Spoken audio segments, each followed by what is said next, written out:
Hello friends.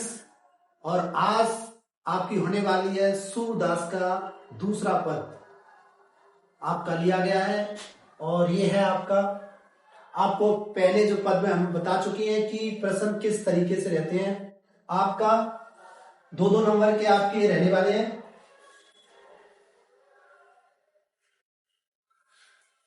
सारे question दो दो नंबर के रहने वाले हैं। पिछली क्लास में आपको बता चुके थे कि ये जो प्रश्न है, आपके दो प्रश्न आपके ये कॉमन रहेंगे।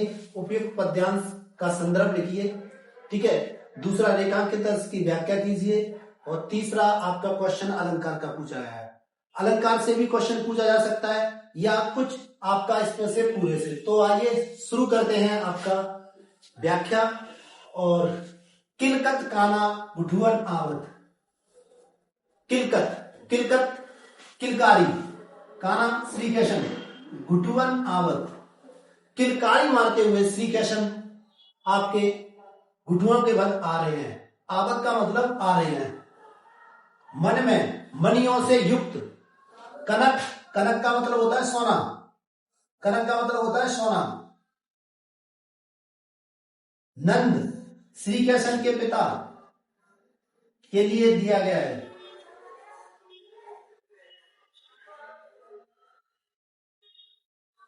किलकत काना घुटुअन आवत, मणियों से युक्त श्री कृष्ण। किलकत काना, श्री कृष्ण घुटुओं के बल आ रहे हैं। मन में कनक नंद के आंगन, किसका आंगन है? नंद का, अर्थात श्री कृष्ण के पिता। सोने का आंगन जिनमें मणियां लगी हैं। बिंब पकड़ में धावत, धावत का मतलब होता है दौड़ना, पकड़ना। बिंब होती है आपकी परछाई। तो श्री कृष्ण घुटुओं के बल आ रहे हैं। दूसरी लाइन, सोने की भूमि है और किसकी है? नंद की, अर्थात श्री कृष्ण के पिता की। बिंब पकड़ धावत, वो अपनी परछाई पकड़ने को दौड़ते हैं। कबहू निरक्त हरि आप छाओ को, कभी श्री कृष्ण अपनी परछाई को पकड़ते हैं। कर, कर होता है हाथ, कर सो पकड़न चाहत, और कभी अपने हाथ को पकड़ना चाहते हैं। दृश्य जो आपका, देखो यहां से एक क्वेश्चन पूछा जाता है कभी कभार कि किलकत काना घुटुअन आवत, कौन सा रस, उपयुक्त पंक्ति में कौन सा रस है? तो इसमें आपका रस है वात्सल रस, ठीक है। वात्सल रस की बात की है। जो घटनाएं बचपन से आधारित होती हैं वो वात्सल रस में आती हैं। तो इसमें आपका किलकत काना घुटुअन आवत, अगर इसमें रस पूछता है तो इसमें वात्सल रस है। दूसरी बात करते हैं, ठीक है, यहां तक आ गया। किलकत हसत राजद दुतियां, जब श्री कृष्ण किलकारी मारते, जो बड़े हंसते हैं वो होती है हंसी, लेकिन जो बच्चे होती हैं वो होती है किलकारी। तो किलकत हसत राजद दुतियां, किलकारी मारकर जब वो हंसते हैं तो उनके जो दो दांत हैं वो बड़े ही सुशोभित होते हैं। पुण्य पुण्य थी अमावत, और ऐसा लगता है ये दृश्य बार बार हो। अब देखो पिछली क्लास में हमने आपको बताया था पुण्य पुण्य में कौन सा अलंकार, यहाँ पूछा भी गया पुण्य पुण्य में कौन सा अलंकार है। तो पुण्य पुण्य आ जाए, आपका धीरे धीरे आ जाए, ठीक है। ऐसे शब्द जो जिनके कोई दूसरे और अर्थ नहीं होते, ठीक है।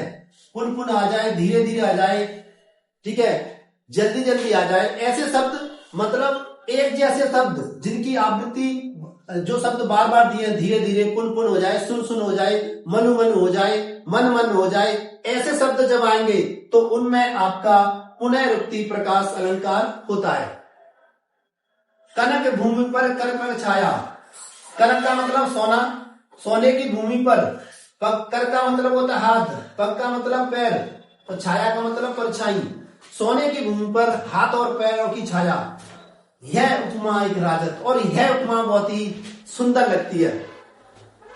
कर कर आ गया द्वारा, यहां भी पूछा जा सकता है, वही आपका इनका कोई पुनरुक्ति प्रकाश अलंकार में क्या होता है, एक जैसे शब्द होते हैं, इनका अर्थ नहीं निकलता। अभी कभी कभार जैसे एक जैसे शब्द हैं, अब ये है कनक कनक, ठीक है। कनक कनक दो बार लिख दिए, तो एक तो होता है सोना, इसका एक धतूरा होता है, इनके अर्थ निकलने हैं। लेकिन पुनरुक्ति प्रकाश अलंकार में क्या होता है, एक शब्द ऐसे होते हैं जिनके कोई अर्थ नहीं, ऐसे पुन पुन पूछ लिया, आपका कर कर पूछ लिया, इनके कोई अर्थ नहीं निकलेंगे। ठीक है, तो इनमें जब कोई अर्थ नहीं निकलने इनके, तो वो क्या है, सब आपका ये है। अब कनक कनक का कनक कनक ते सौगुनी माधवता अधिका जा पाए मोरा भाई का पाए पचता है। तो इसमें कनक कनक एक तो सोना हो गया, एक हो गया धतूरा। ठीक है, चलो आते हैं आपने पद्यांश पर। बाल दशा सुख, बाल दशा सुख नृत जसोदा, और बचपन की स्थिति की, बाल का मतलब बचपन, दशा की मतलब स्थिति को, सुख नृत जसोदा, जसोदा क्या है, उनकी जो स्थिति को देखकर पुन पुन नंद बुलावत, देखो पुन पुन फिर आ गया, पुनरुक्ति प्रकाश अलंकार। ठीक है, नंद बुलावत, नंद यहां पर श्री कृष्ण के लिए आए, वो श्री कृष्ण के पिता को बुलाती हैं बार बार। अचना तरह ले ढाके धारी सूर्य प्रभु दूध पिलावत, और फिर क्या है, माँ अपने श्री कृष्ण को दूध पिलाने लग जाती है। सूरदास जी कहते हैं, सूरदास सूर्य के प्रभु।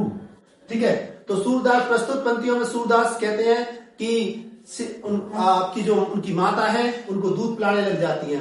अब देखो प्रश्न दिया है, उपयुक्त पद्यांश का संदर्भ लिखिए।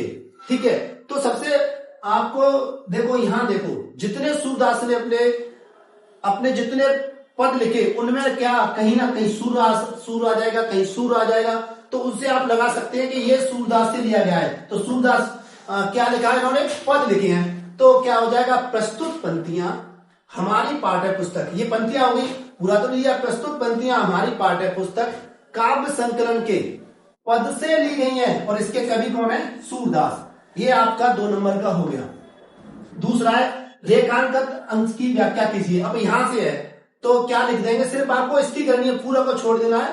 तो किलकत काना घुटुआ रावत, तो आप लिख देंगे प्रस्तुत पंक्तियों में सूरदास द्वारा रचित बताया गया है कि श्री कृष्ण घुटुओं केवल आ रहे हैं। आपको इतने की व्याख्या करनी है और आपके 2 नंबर पक्के। ठीक है, आपको पूरा नहीं करना है। अब क्या आ गया, चलो यहां पे नहीं आया, ठीक है, रेखांकित अंश की व्याख्या यहां से आ गई, तो आपको केवल इस लाइन की जो इनकी ही व्याख्या करनी होगी, पूरे की व्याख्या नहीं की है। तो ये आ गया तो आप इसकी कर देंगे। आपको जरूरी नहीं है कि आपको ये पूछा जाए कि अलंकारी पूछा जाए, आपके में ये बता देंगे कि प्रस्तुत पद्यांश में जो घुटुओं केवल कौन आ रहे हैं, तो श्री कृष्ण के विषय में बोल सकते हैं आप। तो कहीं से भी क्वेश्चन कैसा भी आ सकता है, आप अपने क्वेश्चनों को इसी तरह से कीजिए। बहुत बहुत धन्यवाद। अगले आपकी जो वीडियो में उसमें आपको सूरदास के पद हम और कराएंगे।